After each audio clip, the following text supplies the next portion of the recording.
This edition of Italy TV is sponsored by Colavita extra virgin olive oil.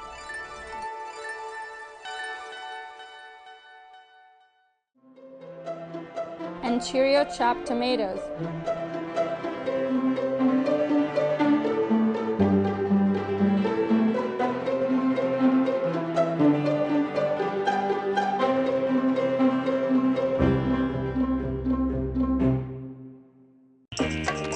Italy presents a special conversation between Neapolitan musician Pino Daniele with writer-director John Tuturro.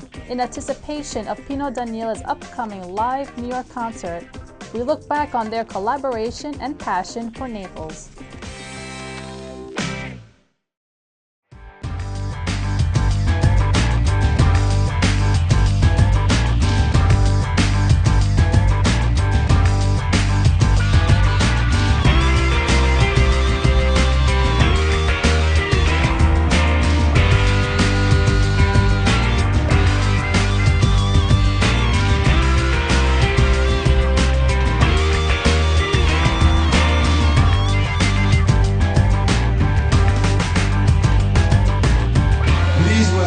Pino Daniele and John Turturro.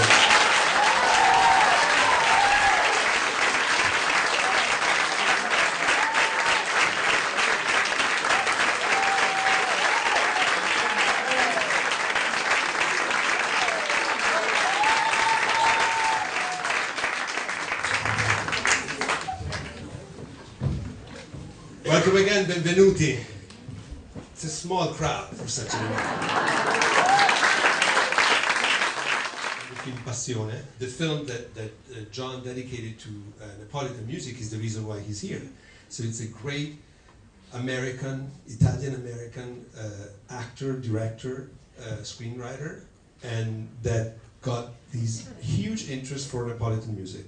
And here you have Pino Daniele, one of the greatest Italian musicians, composers, songwriters, and singers, with an incredible passion for American music, and for African music, and for Arab music, and for ancient Napolitan music. So it's already in this mixture of ideas and currents that we start our evening tonight. John decided to use the song by Pino. Pino accepted to have his song in John's film, but they never met personally. They just met 10 minutes ago in my office. It's a song that's very, very, very famous, you know, in Italy and other places. And I think, you know, wrote it when I was 21. When he was 21. So, I mean, that's part of it. You hear that, you know, in that recording of it, and it's kind of like an anthem. You know, it's sort of a classic. This song is a part of a project my first project. That I was singing in my language, in Napolitan. And for that time it was very new things, you know, start to sing not in Italian, but in Napolitan.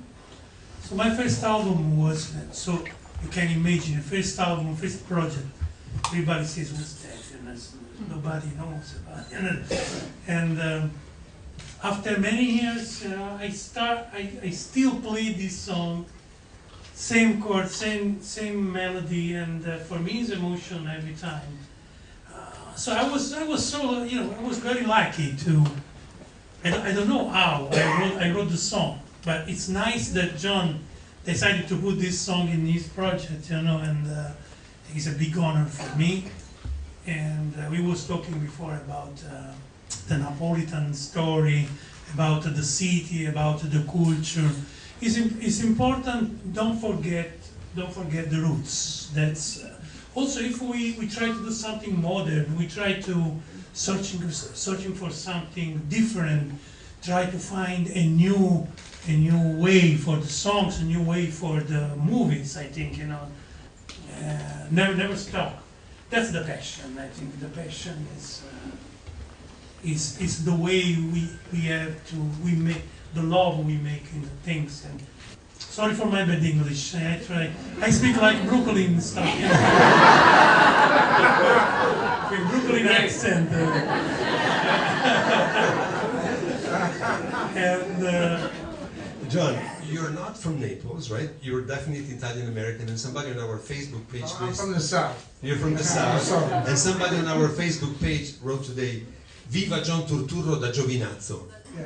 That's where my father's from. your father's from, so it's Puglia, right? Yeah, my father and my mother's from Sicily. And it's the second time you're here at Casa Italiana talking about Naples. The previous time was with the Cardinal Archbishop of Naples. Said he came with the Cardinal. He's never going to come back again. But Pino was able to bring him back. Brought me back. Yes, it was thanks to Pino. But tell us something about how you started getting interested in Neapolitan culture and the Neapolitan musical tradition. Really, it was Francesco Rosi, who I worked with, who's Neapolitan, who introduced me to, many things: music, theater, literature, and I had, of course, been exposed to a certain amount of that living in New York, because there's a lot of Neapolitan culture in New York. But Sicily, I want to tell you something. Sicily is a part of the south of Italy. Was in the same period was with the Borboni. So they have the same story. They have the same traditional Kingdom. To Sicily. And John, but when is the first? Where were you the first time you heard the Pino Daniele song? I love that story. I was making a film with Francesco Rosi based on Primo Levi's book La Tregua, and we were in the Ukraine, and I heard that. Don't you love it that John Turturro first heard Pino Daniele in the Ukraine while playing Primo Levi, directed by Francesco Rosi. It's a great story. I was just curious when you were growing up, were you aware how international your city, the city that you grew up in was? I start to play like we was talking before in the room. I start with the guitar and like folk stuff, folk songs. So I start with the old songs and try to find new songs. Try to, because when I was born in the period there was Elvis Presley. Right. So I came from rock and roll, and then blues, and then the American was in Naples, the American Navy, the American. So we played in the port. There was this club for American people. Mm-hmm. So we play all American music. Like in the period was the English rock and roll and the American rock and roll. It was in the period for the Monterey Festival, okay. San Francisco, that big generation. That was the period. So we grow in the music for international music, but listen also the music from the old music, and also the classic music, because the traditional patrimonio that we have in Italy is for the classic music, because Italy is one of the center, the beginning of the real music. Also for the conservatory. Conservatory is one of the old building. The first conservatory in the world was in Naples, in San Pietro a Maiella. And it's important to save. I think that's the political, the institution has to understand that it's important to save the culture, to be because the world needs the culture, and without the culture, we become nothing. That's what I think. So it's important, do something new, stay in the world, but don't forget the roots. And this is very important, Pino. And the first song in your new CD, and maybe Massimo, you want to show it, La Grande Madre, it's entitled Melodramma. And of course, we are very familiar with the fusion that you do in your music with all the traditions we mentioned before. There is blues, there is rhythm blues, there is jazz, but there is a lot of that. And there is a beautiful picture actually in the book of you with Luciano Pavarotti. Well, tell us something about your own relationship with classical music and with opera. First, melodrama, no, I don't think everybody knows what it means. Melodrama is a special fusion between the parole, lyrics, and music. Before the opera, they start to do something. The poets, they start to write lyrics for the music, for the classic music. And that's, the melodrama was before the opera.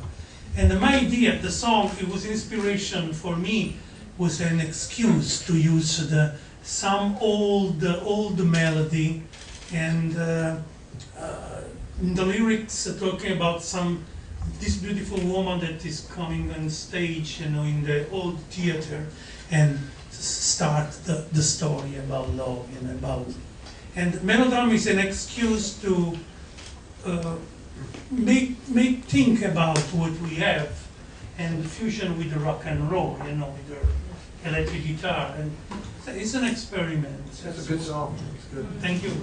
Actually, it's a good song, but Coffee Time is my favorite. But all the CD is very full of influences from all around music. I mean, like rock, jazz, blues.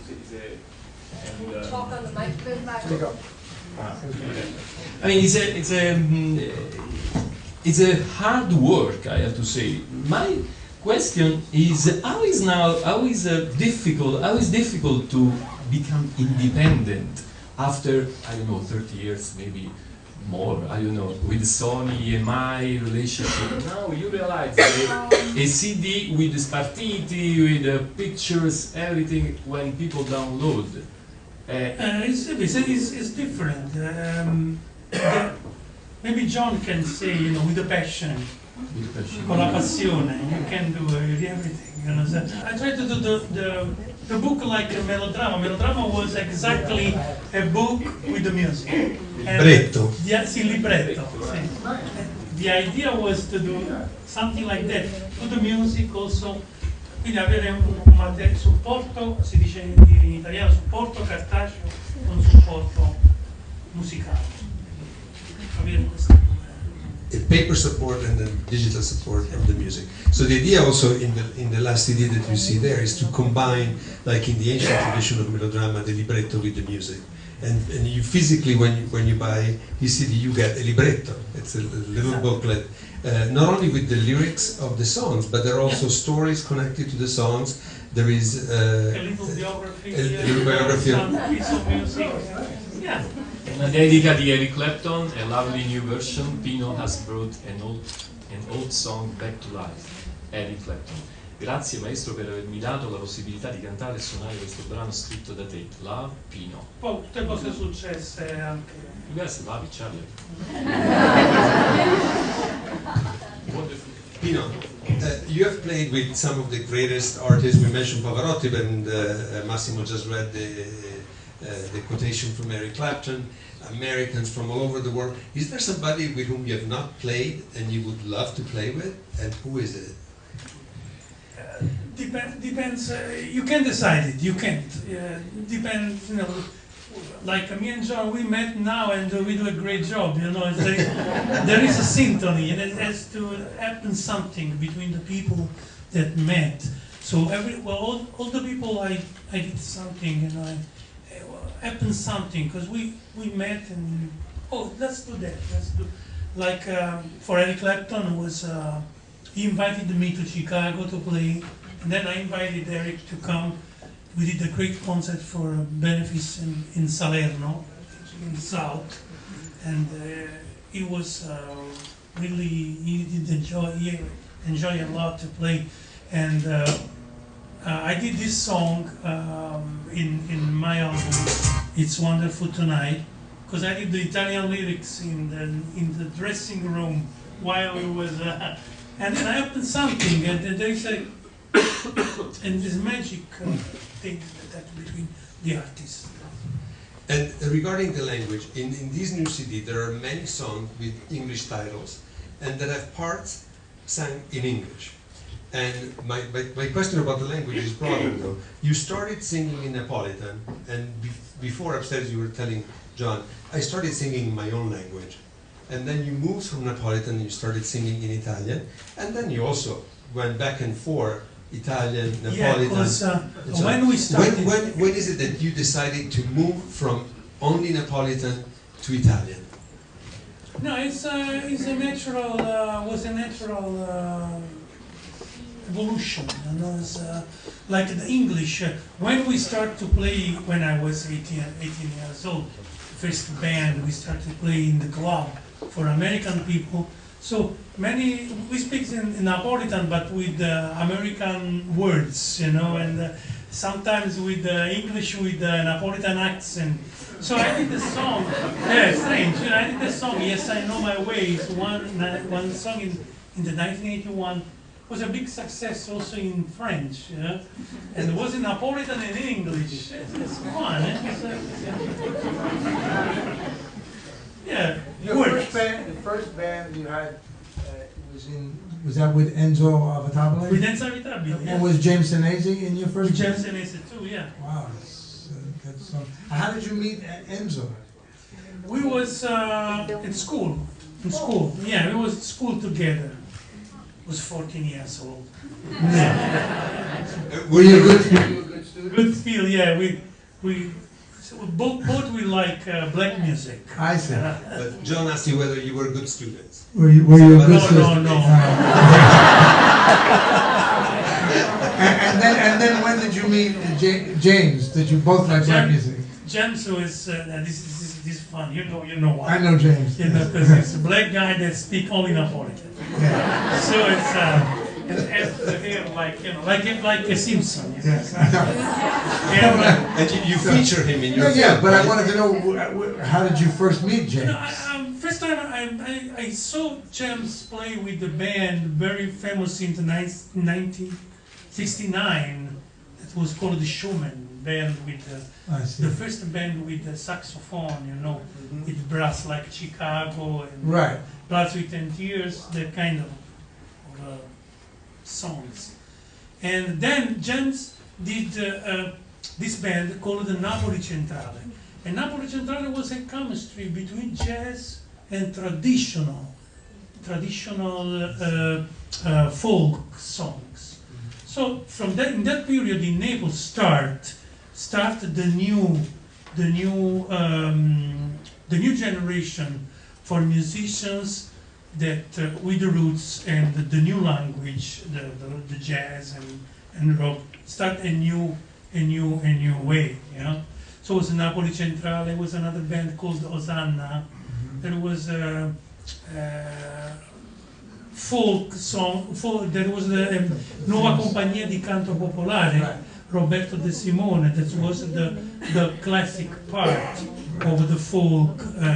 And the start in that period, start a new generation and that was my first steps. You know, I did in that period, and I start with the guitar and do the folk songs, and then I decided to do a band. I did a band with James and other people, Tullio D'Episcopo on drum, and we all together we tried to do a new style for the music. It's a very talented group of people.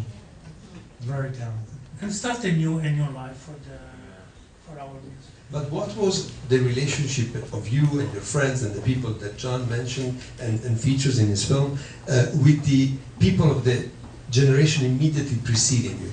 Did you like them? Did you want to do something completely different? Did you want to break this tradition and do something different, or you wanted to remain in their? No, I think each period, each generation has something good, has something that help the generation that is coming.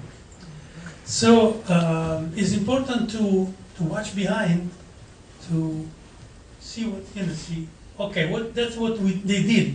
So we can make different, but it's important to realize what we have in the back, you know, and then to do something for the future. Maybe in the future somebody says, okay, this guy did, you know, this guy did that, you know, so we can make different, better you can hear that the influence, you can hear Sure. he sort of represents a lot of those singers, you know, when you hear Pino sing. I always, Different way. still now, you know, I'm very interested for the African music, and I like sometimes I hear Elvis Presley, or sometimes Pavarotti or Frank Sinatra, and also new kids, you know. That's I like the new rock and roll stuff.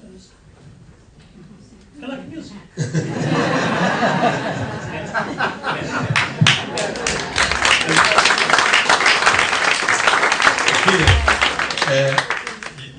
Your last CD is called La Grande Madre, and one of the references you write in the beautiful piece that you write at the beginning, right at the beginning of the booklet, says that La Grande Madre è l'Africa, and you just mentioned Africa now.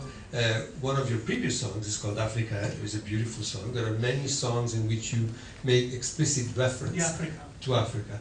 What is your personal experience with Africa? The south of Italy is very close to the Africa. It's very close, but in the culture also. And that's why for me La Grande Madre is the planet, is the ground, la terra. If you go in Sicily, for example, if you go in Sicily, you go in Lampedusa, or you go in Marsala, or you go in Catania, and if you go in Naples and you go in Ischia, or you go in Amalfi, or you go in, you realize that Africa, you feel the scirocco, you feel the wind, the hot wind, you know. And also the culture we have is very close to the Africa. So for me, the big mother, because also for the music, is the Mediterranean, and is the Africa for the rhythm, because all the rhythm is coming from the Africa. I think it's really interesting because that's what attracted me to work on the documentary, that connection, the African-Italian connection with the Arabic influence too, you know, and I thought it was just fascinating. And whenever I've heard certain music, I've always, there's certain Sicilian folk music that you hear, it's always hit me really strongly. And you know, I grew up in an area where I grew up, it was in Hollis, Queens, which was a black neighborhood, and actually where the first sort of rappers came from, was a neighborhood that I grew up in. So that connection made me feel very much, you know, at home. So when Pino talks about that, you realize, you know, there is this real, you know, relationship. You know. Now the culture is.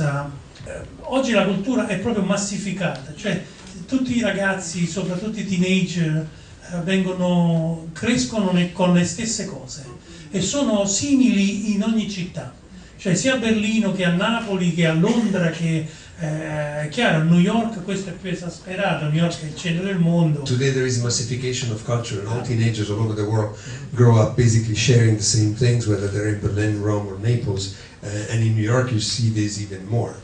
Però non bisogna dimenticare che ogni città, soprattutto l'Europa, ha una sua cultura, come l'America c'è una sua cultura, e quindi è chiaro che io come artista cerco di attingere dal sud dell'Italia, che è al centro del Mediterraneo, e quindi cerco di attingere da una cultura che mi appartiene. Però mi appartiene anche quella moderna, quindi una combinazione, una chemistry può aiutare all'identificazione della... But one shouldn't forget the place where he or she comes from, the roots. So never forget that Europe is different from America.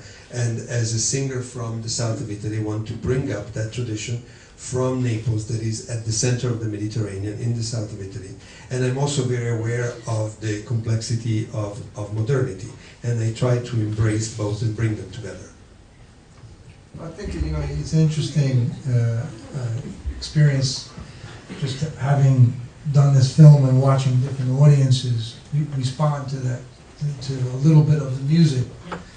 And it's interesting, people who are not from Italian background, their response to the music, because it really is a real, you can feel the capital, you can feel the center of that city musically, coming through in a very, it's a small snippet of it. And it's very interesting to see people's response to that, because they're just completely fascinated by it. Me too. I need to confirm what I'm doing with people that are not Italian. I need to play with I play with different musicians, more American and African musicians. So it's important they apport the way they feel what I'm doing. Because it's a universal. Yeah, that's what you did before.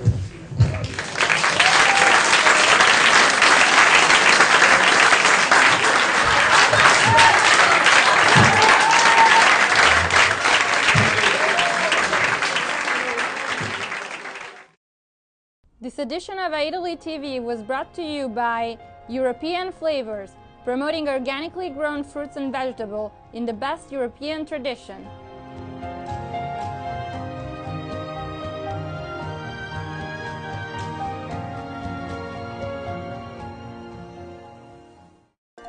And Baci Perugina chocolates, say I love you the Italian way.